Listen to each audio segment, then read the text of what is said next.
আসসালামু আলাইকুম প্রিয় দর্শক, অন্য মঞ্চের আলাপচারিতায় আপনাদের সকলকে স্বাগত জানাচ্ছি। ধন্যবাদ মাসুদ ভাই, এবং ধন্যবাদ যেসব দর্শকবৃন্দ আমাদেরকে শুনছেন, সকলকে আমার প্রাণঢাল অভিনন্দন এবং শুভেচ্ছা। ডাক্তার ইউনূসের বাহিনীতে যে 17 জন আছে, 17 জন সহ মানে টোটাল 30 জন সেফ এক্সিট। তো 30 জন কারা? ডাক্তার ইউনূসের মন্ত্রী পরিষদ আছে 17 জন, এরপরে কিছু পুলিশ কমিশনার আছে, ডিআইজি আছে, তারপরে কিছু ওই সচিব টচিব যাদেরকে আনা হয়েছে বাইরে থেকে, যারা অলরেডি চাকরি অলরেডি শেষ হয়ে গেছিল গা, এই ধরনের বুড়া বুড়া আরো কিছু আনা হয়েছে না, বিভিন্ন জায়গায় বসানো হয়েছে। এই 30 জনের একটা সেফ এক্সিট। দেখেন, আমাদের দেশে এই মুহূর্তে যেই সরকারটা আছে ওইটা কি আসলে নিরপেক্ষ? ওইটা তো নিরপেক্ষ না। কারণ ইলেকশন শুরু হয়েছে, ইলেকশনের তফসিল ঘোষণার পরেও দেয়া এই সরকার এনসিপির পক্ষে কথা বলতেছে। এই সরকার ভোট মানুষকে হেতে দিতে উৎসাহিত করতেছে। কেন? ভোট তো যার যার ব্যাপার। আর সরকার তো পক্ষপাত নেওয়ার কথা না। ওদের তো কোনো দায়-দায়িত্ব নাই। ওরা তো হচ্ছে যে একটা ভোট করে দিয়ে ওরা চলে যাবে। ঠিক আছে? ওনারা কেন এই ভোট আপনি হেতে দিতে হবে, ভোট আপনি নাতে দিলে চলবে না, আপনি এনসিপির এই ছাত্রদেরকে দিতে হবে, এই দিতে হবে, সেই দিতে হবে, এগুলো বলার তো এই সরকারের কোনো যুক্তি নেই। তাইলে আপনি এখন কিভাবে বলবেন যে এই সরকার নিরপেক্ষ? তো নিরপেক্ষ না। এখন বদিউল আলম এতদিন পরে মানে এই সব শেষ করে এখন ওনার বোধোদয়, এতদিন পরে কি ওনার বোধোদয় হয়েছে? এই কথা তো অনেক আগে থেকে অনেকেই বলছে যে নিরপেক্ষ সরকারের দরকার। অনেকেরই দাবি ছিল এটা। আর এটা তো একটা পক্ষপাত দুষ্ট ইলেকশন হয়েছে। দেখেন, আপনার বাংলাদেশের ইতিহাসে এখন পর্যন্ত এরকম কোনো ইলেকশন হয় নাই যে টোটালি একটা পক্ষকে বাদ রাইখে ইলেকশন। আপনার আসেন নাই নির্বাচনে, সেটা হচ্ছে অন্য কথা। আমি বয়কট করলাম, সেটা হচ্ছে অন্য কথা। যেমন আপনার এই এরশাদ শাসন আমলে সব দল বয়কট করছিল। 96 15ই ফেব্রুয়ারি ইলেকশন আওয়ামী লীগ সহ আরো অনেকে বয়কট করছিল। এরপরে ধরেন আপনার এই 14, 18 বা 24-এ অন্য দল বয়কট করছে। কাউকে কিন্তু নিষিদ্ধ করা হয় না যে আপনি আসতে পারবেন না। কিন্তু এইবার কি হইছে? সরাসরি আওয়ামী লীগের নিষিদ্ধ। ঠিক আছে, আমি মানলাম আপনাদের মতন যে আওয়ামী লীগ প্রচুর অন্যায় করছে, দোষ করছে, এই করছে, সেটার বিচার হবে। দাঁড়াইতে দেন আপনি। আপনি তো আর আটকাইতে পারেন না। আপনি দিতেন, ইলেকশন করে দেখি ইলেকশনটা কেমন হইতো। আপনি 17-18 মাস ধরে আপনাকে কে ম্যান্ডেট দিল যে আপনারে 17-18 মাস থাকার? আবার এখন যেই সরকার আপনারা চালাইলেন, এই সরকার, এইখানে তো অন্যান্য এর আগেও তো অনেকবার আমাদের দেশে এরকম ইন্টারিম গভর্নমেন্ট আসছে না? তত্ত্বাবধায়ক ছিল ইন্টারিম সবসময় কিন্তু ওই নিরপেক্ষ ব্যক্তি খোঁজা হইতো। কে, কে নিরপেক্ষ এইভাবে কইরা। কিন্তু এইবার কি হইলো? কোন খোঁজাখুঁজি নাই। ওনাদের একটা সেটআপ যে এনজিও মার্গ্রাম সরকার বসাবে। ওনারা বসায় দিল সেই সরকার। সেই সরকার এখন ইলেকশন করার জন্য ইয়ে করতেছে। আসলেই ইলেকশন হবে কি হবে না সেটাও জানে না। তার নিরপেক্ষ, আসলে নিরপেক্ষ না, এখানে মূল কাহিনী কি জানেন? যে এখানে যে ইলেকশনটা এখন এরা করার চেষ্টা করতেছে বা করতে যাইতেছে, এই ইলেকশনটা একরকম ধরেন আপনার এই দেখেন পাকিস্তানি গভর্নমেন্টের মতো হবে। সেনাবাহিনী সব করে, বন্দুকের নলের আগায় সবকিছু হয়। কিন্তু একটা ওই যে সামনে একটা পর্দা থাকে যে না, এখানে সরকার পরিবর্তন হয়েছে। ধরেন আজকে ইমরান খান আছে, কালকে ইমরান খান জেলে, পরশুদিন আরেকজন আসি গেছে। ওদের সরকারের কিছু করার ক্ষমতা নাই। সেনা প্রধান যা বলে ওরা তাই করতে বাধ্য হয়। তো সেম ওই আদলের একটা সরকার গঠন করার চেষ্টা হয়েছে 5ই আগস্টের পর থেকে এখন পর্যন্ত, এবং ওইটার দিকেই যাচ্ছে। তা না হলে আপনি ধরেন এই যে এই আপনি তো বয়স হয়েছে, এ বয়সে আপনি কি দেখছেন কখনো কোনো সেনা প্রধান, বিমান প্রধান বা নৌ প্রধান যাইয়া অস্ত্র কেনার চুক্তি করে? বা এত বড় এত ব্যয়বহুল একটা অস্ত্র কেনার চুক্তি, বিমান কেনার চুক্তি, এগুলো তো কোনো সেনাপ্রধান করে, এগুলো তো সংসদে করে, সরকার করে। যেই সরকারের সেই সরকার, যেখানে মানুষ এখন 1200 টাকার গ্যাস 4800 টাকা দিয়েও পাইতেছে না, 5000 টাকা দিয়েও গ্যাস পায় না। যেখানে খাদ্যপণ্যের দাম হু করে বাড়তেছে, সেইখানে আমি 6 বিলিয়ন 10 বিলিয়ন ডলার খরচ করে আমার যুদ্ধ বিমান কিনে আমি কার সাথে যুদ্ধ করবো? আগে তো আমি বাঁচতে হবে, বাঁচতে পরে না আমি যুদ্ধ। আমি খাইয়াই বাঁচি না, আমি যেতেছি যুদ্ধ করার যুদ্ধ বিমান কিনতে। তাও কখন যুদ্ধ বিমান পামু কবে? আমি আরো 10 বছর পরে হয়তো লাগবে, পাবো। এখন অর্ডার করলে তো 10 বছর। আমি 20টা বোয়িং কিনি কেন? এটা ইন্টারিম গভর্নমেন্ট বা তত্ত্বাবধায়ক সরকারের তো দায়িত্ব না যে আপনি বিমান কেনার চুক্তি, বন্দর দেওয়ার চুক্তি, যুদ্ধ বিমান কেনার চুক্তি, অস্ত্র কেনার চুক্তি, এগুলো তো আপনি করতে পারেন না। এটা সংসদ করবে। জনগণের ভোটে নির্বাচিত সংসদ করবে এগুলা, আলোচনা হবে কোন দেশ থেকে কিনলে সুবিধা হয়, এগুলো আলোচনা হবে, মানুষ জানবে। এরপরে এইখানে তো ওনারা মানে সেনাবাহিনী যেমনে যেটা বলতেছে সেটাই হয়ে যাচ্ছে, সেম একদম ফুল পকেট সেনাবাহিনীর। এটা হচ্ছে যে আপনার পাকিস্তান, পাকিস্তান মডেল। তার মানে হচ্ছে দেশে যত অস্থিতিশীল পরিস্থিতি থাকবে সেনাবাহিনীর তত লাভ। যেটা পাকিস্তানে দেখে সারা বছর আপনি কোনোদিন একটা দিন দেখবেন না শান্তি আছে, কন্টিনিউ গ্যাঞ্জাম লেগেই আছে। আর সেইটা বাংলাদেশও সেম করছে। আর যেমন ওই যে পাকিস্তানের দেখেন আপনার লোকজন যখন খাইতে পায় না, কোনো কিছু আন্দোলন হলে তখনই দেখবেন যে ইন্ডিয়ার সাথে তাদের একটা যুদ্ধ, তখন ওরা ওদের জনগণকে বুঝায়, এই তোমরা কি মনে করো না যে আমরা তো ভারতের সাথে যুদ্ধে আছি, এখন আমরা এক হওয়া দরকার, আপনারা কি মনে করেন? হ্যাঁ হ্যাঁ হ্যাঁ স্যার, কথা ঠিক বলছেন, আমরা তো ভারতের সাথে যুদ্ধে আছি। ওকে, সেম সিস্টেম বাংলাদেশে। কোনো কিছু হইলে এই আমরা তো ভারতের সাথে যুদ্ধ আছি, এই আধিপত্যবাদ, এই যে হাদিরে হত্যা, এটাও পুরো একটা প্রি প্ল্যান, জামাত এবং সেনাবাহিনীর প্রি প্ল্যান করে মারলো। মাইরা এখন এই ইন্ডিয়ার আধিপত্যবাদ চরম, চলো মারি, এই আমরা এখন যুদ্ধে আছি, আপনারা কি বলেন? এই মানে একটা গ্যাঞ্জাম দেখায় রাখতে হবে। যেমন আপনি একদম সবকিছুই বাদ দেন, এই মুহূর্তে ঘটনা দেন ইরানের কাহিনী।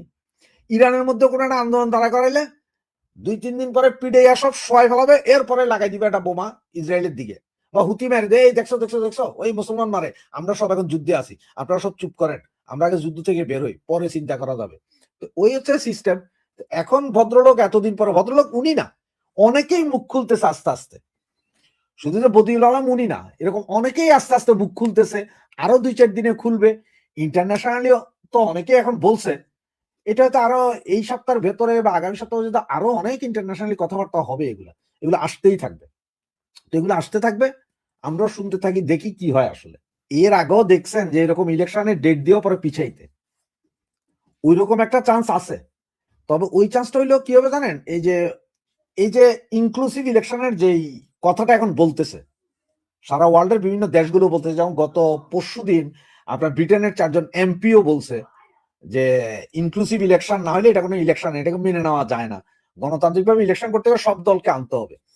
তো আন্তর্জাতিক চাপ যত বাড়বে, এর ভিতরে দেশের ভিতরে এটা একটা ক্ষোভ তৈরি হইতে হবে।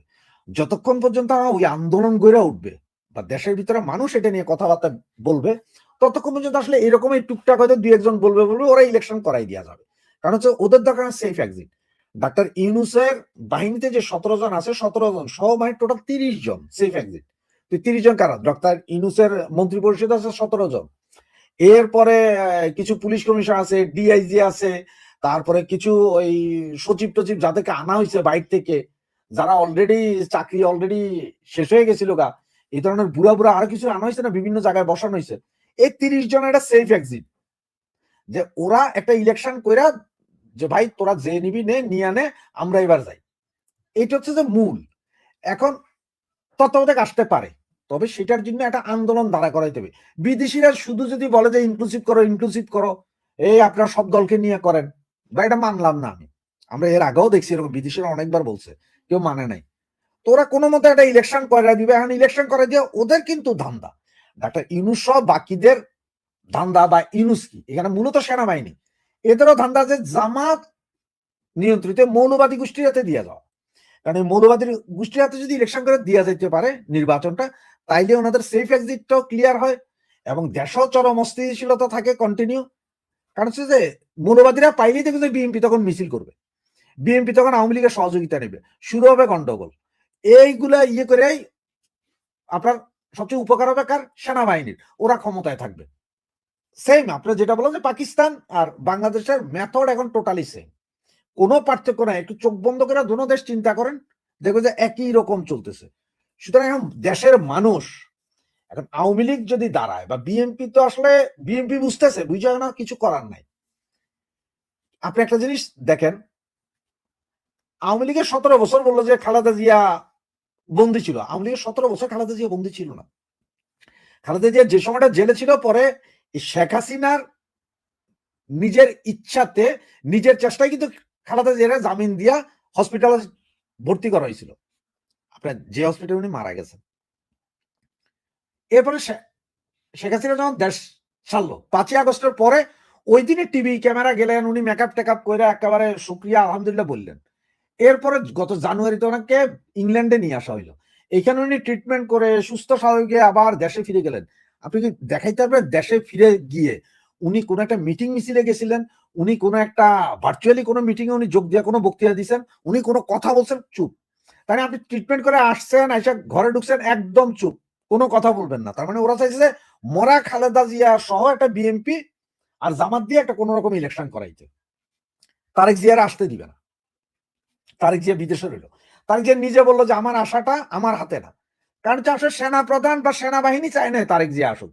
কারণ ওদের একটা ভয় যে তারেক জিয়া আসলে আবার যদি বিএনপি দাঁড়াইয়া যায়, আর এই দাঁড়ানোর মধ্যে যদি ইলেকশনে উল্টাপাল্টা কিছু হয়ে যায়, তাহলে একটা সমস্যা আছে। সুতরাং এখানে সমস্যা অনেক রকম হইতে পারে। আপনি এর আগে আপনার অধিকার বলছিলেন যে 40 জন লোক মারা গেছে, এইখানের মধ্যে দেখেন যে 32টা নামই বিএনপির, 32 জন সরাসরি বিএনপির। কারণ আওয়ামী লীগের যেগুলো মারা গেছে এগুলোর কথা বলাও হয়নি।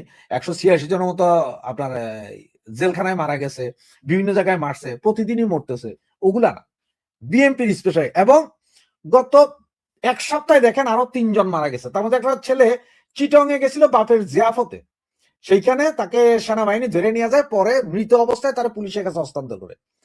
আজকে দেখেন এই ফখরুল ইসলামও বলতে ডাবলু নামে আরেকটার কথা, বিএনপি নেতা, তারও সেনাবাহিনী।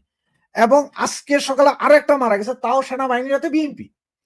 ঘটনা হচ্ছে যে সেনাবাহিনী তো জানে যে যদি জিতা যায়, যদি বিএনপি আসে, তাহলে তো এটা গ্যাঞ্জাম হয়ে যেত, আমাদের বিরুদ্ধে আবার মামলা হবে, সেনাবাহিনীর বিরুদ্ধে মামলা হবে, এই অফিসারগুলো বাইজা যাবে। একটা সমস্যা আছে, কারণ এখন সেনাবাহিনীর যারা লিড করতে গেলে সব জামাতপন্থী।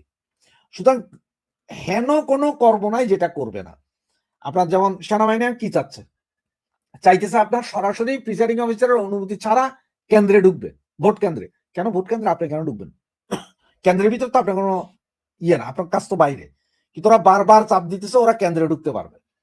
কিছু ভিডিও ভাইরাল এখন, সন্দীপ 3, নোয়াখালী, এরকম মিডিল ইস্ট সহ পৃথিবীর বিভিন্ন দেশে যে পোস্টাল ভোটগুলো আছে এগুলোর নিয়ন্ত্রণ নিয়ে নিছে অলরেডি জামাতের লোকজন। তারা টোটাল ভোটগুলোকে এম্বাসি থেকে আইনা নিজেরা সব কাট করে ভোট দিয়া সিল করে প্যাক করে ওগুলো এম্বাসিতে পৌঁছাচ্ছে যে এগুলো সব আপনারা বাংলাদেশে পৌঁছান। কারণ প্রতিটাতে 3000 থেকে 4000 ভোট এক একটা দেশে, ক্ষেত্র বিশেষ আরো বেশি, যেমন লন্ডন, তারপরে ফ্রান্স, এগুলো তো আরো বেশি, আমেরিকা আরো বেশি, ইটালি মিটালি ইউরোপে আরো বেশি।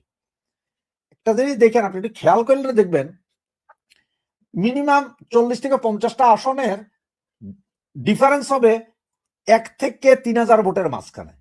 তাহলে এই 3 থেকে 3500, 4000, 5000 ভোট যদি আসন আর যদি শুধুমাত্র জামাতের কাঁধেই যেত, জামাত তো আগেই অলরেডি বেরোয় আছে। এরপরে তারা কি করছে, সারা বাংলাদেশে 180টা আসন চিহ্নিত করছে। এই আসনগুলোতে বিএনপি এবং জামাত ফাইট করলে সর্বোচ্চ হয়তো 5 থেকে 10,000 বা 20,000 ভোটের ব্যবধানে হারবে।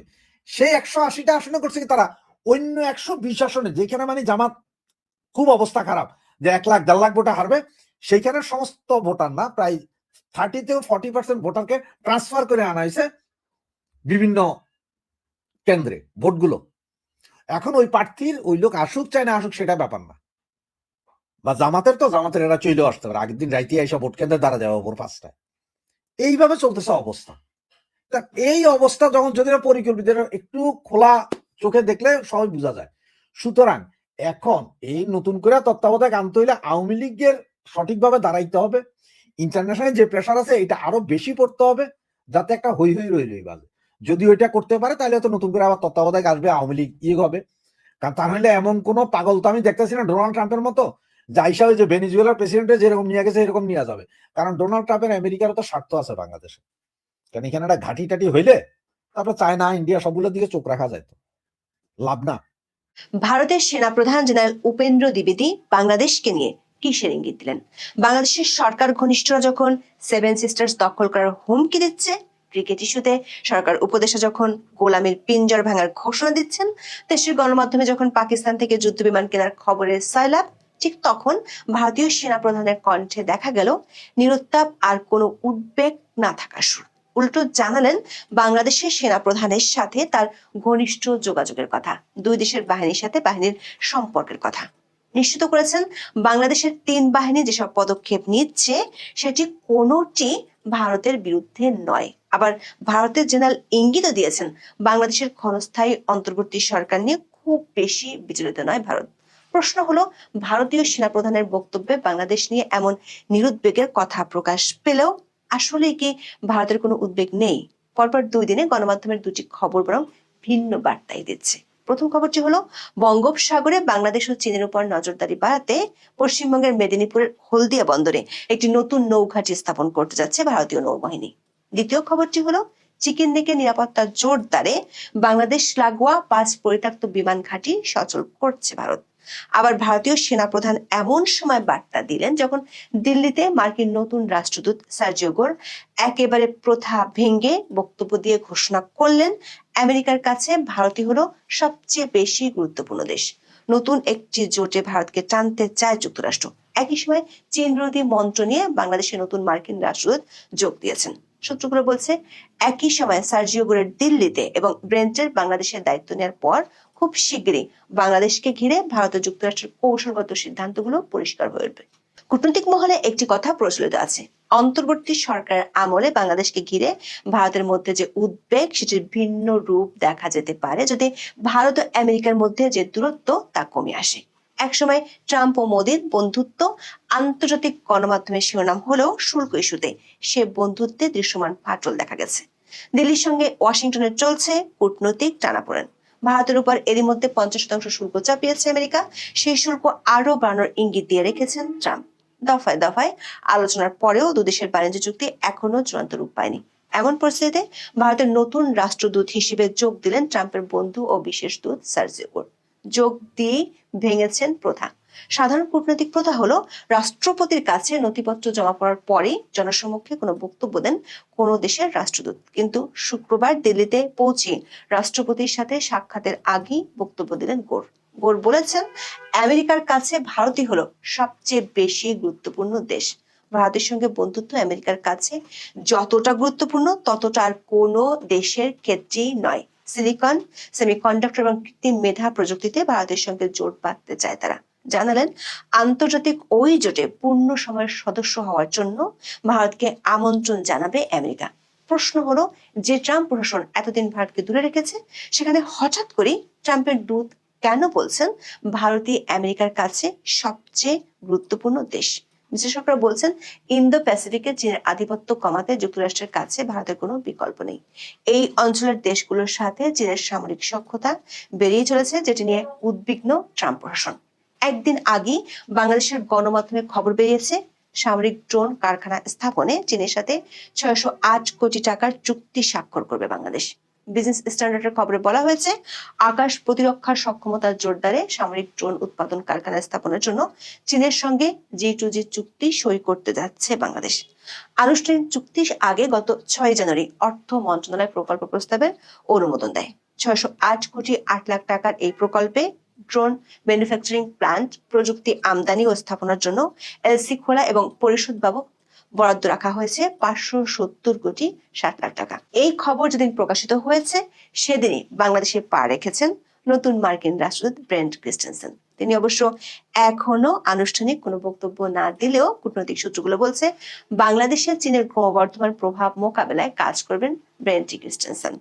বাংলাদেশের পরবর্তী রাষ্ট্রদূত হিসেবে মনোনীত হওয়ার পর গত 24 অক্টোবর যুক্তরাষ্ট্রের সিনেটে ব্রেন্ট ক্রিস্টেনসেনের শুনানি অনুষ্ঠিত হয়। সেই শুনানিতে কিভাবে চীনের ক্রমবর্ধমান প্রভাব মোকাবেলা করা হবে তা তুলে ধরেছিলেন।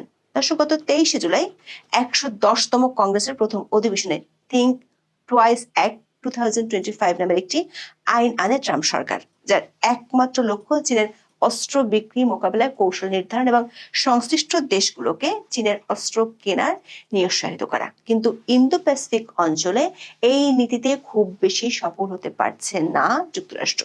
এর বড় কারণ ভারতের সাথে দূরত্ব, আর তাতে মার্কিন উদ্বেগ বাড়ছে। দর্শক, মার্কিন উদ্বেগ না কমলেও চীন ও পাকিস্তান কেন্দ্রিক বাংলাদেশের সামরিক তৎপরতা নিয়ে ভারতের মধ্যে কোনো উদ্বেগ নেই, এমনটাই শোনা গেছে ভারতের সেনাপ্রধান জেনারেল উপেন্দ্র দ্বিবেদীর বক্তব্যে। 13 জানুয়ারি নয়াদিল্লিতে সেনাবাহিনীর বার্ষিক সংবাদ সম্মেলনে এক প্রশ্নের জবাবে তিনি বলেছেন, যে কোনো ধরনের ভুল বোঝাবুঝি এড়াতে ভারত ও বাংলাদেশের সামরিক বাহিনীর মধ্যে একাধিক যোগাযোগের চ্যানেল খোলা রয়েছে। একজন সাংবাদিক প্রশ্ন করতে গিয়ে বলেন, বাংলাদেশের সঙ্গে পাকিস্তানের সম্পর্কে যে নতুন সমীকরণ, সেটা ভারতের জন্য হুমকি হিসেবে দেখা হচ্ছে। ভারতীয় সেনাবাহিনী বিষয়টি কিভাবে দেখছে? ভারতের আনন্দবাজার পত্রিকা লিখেছে, জেনারেল উপেন্দ্র ইঙ্গিত দিয়েছেন, ঢাকার অন্তর্বর্তী সরকারের মেয়াদ বেশি দিন নয়, তাই তাদের পদক্ষেপ নিয়ে বেশি চিন্তা করা হচ্ছে না। জেনারেল উপেন্দ্র দ্বিবেদী বলেছেন, প্রথমত বাংলাদেশের ক্ষমতায় কি ধরনের সরকার রয়েছে তা বোঝা গুরুত্বপূর্ণ। যদি এটি একটি অন্তর্বর্তী সরকার হয়, তাহলে দেখতে হবে তারা যে পদক্ষেপগুলো নিচ্ছে সেগুলো আগামী 4-5 বছরের জন্য নাকি কেবল আগামী 4-5 মাসের জন্য। ভারতীয় সেনাপ্রধান বলেন, বিবেচনা করতে হবে এখনই কোনো তাৎক্ষণিক প্রতিক্রিয়া জানানোর প্রয়োজন আছে কিনা। দর্শক, এর আগে ভারতের পররাষ্ট্রমন্ত্রী এস জয়শঙ্কর ঢাকায় এসে বাংলাদেশের অন্তর্বর্তী সরকার প্রধান উপদেষ্টার সাথে সাক্ষাৎই করেননি। এবার ভারতের সেনা প্রধান ইঙ্গিত দিলেন, ক্ষণস্থায়ী সরকারের কর্মকাণ্ড নিয়ে খুব বেশি ভাবেন না তারা, বরং বাংলাদেশের 3 বাহিনীর সাথে ভারতের 3 বাহিনীর যে ঘনিষ্ঠ যোগাযোগ আছে সেটিও খোলাসা করলেন তিনি। বলেছেন, এই মুহূর্তে 3 বাহিনী তাদের যোগাযোগের সব চ্যানেল পুরোপুরি খোলা রেখেছে। ভারতীয় সেনাবাহিনীর একাধিক যোগাযোগের চ্যানেল সক্রিয় রয়েছে এবং তিনি বাংলাদেশের সেনা প্রধান জেনারেল ওয়াকারুজ্জামানের সঙ্গে নিয়মিত যোগাযোগ রাখছেন। তিনি আরো বলেন, একইভাবে অন্যান্য চ্যানেলের মাধ্যমেও তারা যোগাযোগ বজায় রাখছেন। ভারতীয় সেনাবাহিনীর একটি প্রতিনিধি দলের বাংলাদেশ সফরের কথা উল্লেখ করে তিনি বলেন, প্রতিনিধি দলটি বাংলাদেশের মাঠ পর্যায়ে সংশ্লিষ্ট সবার সঙ্গে সাক্ষাৎ করেছে। একইভাবে নৌবাহিনীর প্রধান এবং বিমান বাহিনীর প্রধানও কথা বলেছেন। জেনারেল দ্বিবেদী বলেন, এর উদ্দেশ্য হলো কোনো ধরনের যোগাযোগ বিভ্রাট বা ভুল বোঝাবুঝি যেন না হয়। তিনি আশ্বস্ত করেছেন, এই মুহূর্তে বাংলাদেশের 3 বাহিনীর পক্ষ থেকে যে পদক্ষেপগুলো নেওয়া হচ্ছে তার কোনোটি কোনোভাবেই ভারতের বিরুদ্ধে নির্দেশিত নয়। দর্শক, বাংলাদেশের যে তৎপরতা সেটিকে ভারতীয় সেনাপ্রধান দেখছেন বাংলাদেশের প্রতিরক্ষা বাহিনীর সক্ষমতা উন্নয়নের চেষ্টা হিসেবে। তিনি বলেছেন, সক্ষমতা উন্নয়নের বিষয়টি একটি চলমান প্রক্রিয়া। ভারতও তা করেছে, অন্যান্য দেশও করছে। আর ভারতের প্রস্তুতির দিক থেকে বলতে গেলে ভারত বাংলাদেশের পরিস্থিতি নিবিড়ভাবে পর্যবেক্ষণ করেছে। দর্শক, বাংলাদেশে 1.5 বছর আগে ক্ষমতার পট পরিবর্তনের পর ভারত বিরোধিতার চরম উত্থান হলেও পরিস্থিতি আয়ত্তের মধ্যে থাকার কথা এর আগেও বহুবার জানান জেনারেল উপেন্দ্র। এমনকি বাংলাদেশের অন্তর্বর্তী সরকারের সময়কার ঝুট ঝামেলা দীর্ঘস্থায়ী হবে না বলেও ইঙ্গিত দেন। দর্শক, ভারতীয় সেনাপ্রধান যদিও বলেছেন বাংলাদেশের সামরিক তৎপরতা নিয়ে ভারত বিচলিত নয়, কিন্তু গণমাধ্যমের খবর হলো বাংলাদেশের জল ও স্থল সীমান্ত ঘিরে ভারতের নজিরবিহীন তৎপরতা বাড়ছে। 13 জানুয়ারি ভারতীয় সংবাদ মাধ্যম টাইমস অফ ইন্ডিয়ার খবরে বলা হয়েছে, ভারতের কেন্দ্রীয় সরকার পশ্চিমবঙ্গ, আসাম ও ত্রিপুরায় দ্বিতীয় বিশ্বযুদ্ধের সময়কার 5টি পরিত্যক্ত এয়ারস্ট্রিপ পুনর্জীবিত করার পরিকল্পনা নিয়েছে। বাংলাদেশ সীমান্তবর্তী রাজ্যগুলোতে আঞ্চলিক যোগাযোগ বাড়ানোর লক্ষ্যে এই উদ্যোগ নেওয়া হচ্ছে। বিশেষজ্ঞরা ধারণা করছেন, মূলত শিলিগুড়ির চিকেনিকে নিরাপত্তা আরো বাড়াতে এমন উদ্যোগ নেওয়া হচ্ছে। পত্রিকাটির খবরে বলা হয়েছে, গত 1 বছরে বাংলাদেশ থেকে একাধিকবার ভারতের উত্তর পূর্বাঞ্চলকে মূল ভূখণ্ড থেকে বিচ্ছিন্ন করে দেওয়ার কথা বলা হয়েছে। আবার বাংলাদেশ রংপুর বিভাগের লালমনিরহাট বিমান ঘাঁটি পুনর্নির্মাণের উদ্যোগ নিয়েছে। যদিও বাংলাদেশ সরকার আনুষ্ঠানিকভাবে জোর দিয়ে জানিয়েছে, লালমনিরহাটের ওই বিমান ঘাঁটিটি প্রধানত ব্যবহার হবে নিজস্ব জাতীয় প্রয়োজনে, অন্য কোনো দেশের সেনাবাহিনীর জন্য নয়। তবে টাইমস অফ ইন্ডিয়া বলছে, নয়াদিল্লি কোনো ঝুঁকি নিতে রাজি নয়। এর মধ্যে ভারত এই অঞ্চলের সামরিক উপস্থিতি জোরদার করেছে। পশ্চিমবঙ্গের চোপড়া, বিহারের কিষানগঞ্জে এবং আসামের ধুবড়িতে লাচিত বরফুকন নামে 3টি নতুন সেনাঘাঁটি স্থাপন করা হয়েছে। অন্যদিকে ইন্ডিয়া টুডের খবর বলা হয়েছে, বঙ্গোপসাগর উত্তর অংশে চীনের নৌ তৎপরতা বৃদ্ধি এবং বাংলাদেশ ও পাকিস্তানের ক্রমবর্ধমান প্রতিরক্ষা সহযোগিতার মুখে কৌশলগত অবস্থান মজবুত করার উদ্যোগ নিয়েছে ভারত। এই লক্ষ্যে পশ্চিমবঙ্গের মেদিনীপুরের হলদিয়া বন্দরে একটি নতুন নৌঘাঁটি স্থাপন করতে যাচ্ছে ভারতীয় নৌবাহিনী। নতুন স্থাপনাটি একটি নৌ ডিটাচমেন্ট বা মূল বাহিনী থেকে আলাদা ফোর্স হিসেবে কাজ করবে, যার লক্ষ্য হবে ছোট আকৃতির আধুনিক যুদ্ধজাহাজ মোতায়েন করা। হলদিয়া বন্দর থেকে সরাসরি বঙ্গোপসাগরে ঢোকা যায়। হলদিয়া ডক কমপ্লেক্সের বিদ্যমান সুযোগ সুবিধা ব্যবহার করে দ্রুত এই ঘাঁটি কার্যকর করা সম্ভব। বর্তমানে সেখানে একটি বিশেষ জেটি ও প্রশাসনিক ভবন তৈরির কাজ চলছে। বিশেষজ্ঞদের মতে, বাংলাদেশ হয়ে ভারতে অনুপ্রবেশ ঠেকানো এবং ভারতের জল সীমানায় চীনের পিপলস লিবারেশন আর্মি নেভির গতিবিধি পর্যবেক্ষণ করতে এই ঘাঁটি অত্যন্ত সহায়ক হবে। কূটনৈতিক সূত্রগুলো বলছে, চীনের সাথে সম্পর্কের কারণে আমেরিকার মধ্যে যেমন উদ্বেগ বাড়ছে, তেমনি পাকিস্তানের সাথে বেশি তহরম মহরম থাকার কারণে বাংলাদেশ নিয়ে ভারতেরও উদ্বেগ আছে। পাকিস্তান থেকে যুদ্ধ বিমান কেনার আগ্রহের খবর এসেছে সংবাদ মাধ্যমে। রয়টার্সের এক প্রতিবেদনে জানানো হয়, পাকিস্তান ও বাংলাদেশের বিমান বাহিনীর প্রধান সম্ভাব্য একটি প্রতিরক্ষা চুক্তি নিয়ে আলোচনা করেছেন। এর আওতায় ঢাকার কাছে J-17 থান্ডার জেট ফাইটার বিক্রির প্রস্তাব রয়েছে। বাংলাদেশের পক্ষ থেকে আনুষ্ঠানিক কোনো বক্তব্য পাওয়া না গেলেও এ বিষয়ে বিবৃতি দেয় পাকিস্তানের আন্তঃবাহিনী জনসংযোগ পরিদপ্তর ISPR। যদিও অন্তর্বর্তী সরকার গত 17 মাসে হরে দরে সবাইকে বলে যাচ্ছে বিমান কেনার কথা। প্রথমে চীন থেকে যুদ্ধ বিমান কিনতে চেয়েছে, তারপর ইতালি থেকে ইউরোফাইটার টাইফুন কেনার জন্য MOU স্বাক্ষর করেছে, এরপর সবশেষ পাকিস্তান থেকে কেনার কথা সামনে এসেছে। অথচ এই যে যুদ্ধ বিমান কেনার মাধ্যমে বিমান বাহিনীকে আধুনিকায়নের যে উদ্যোগ, সেটি ছিল বিগত সরকারের, মানে আওয়ামী লীগ সরকারের।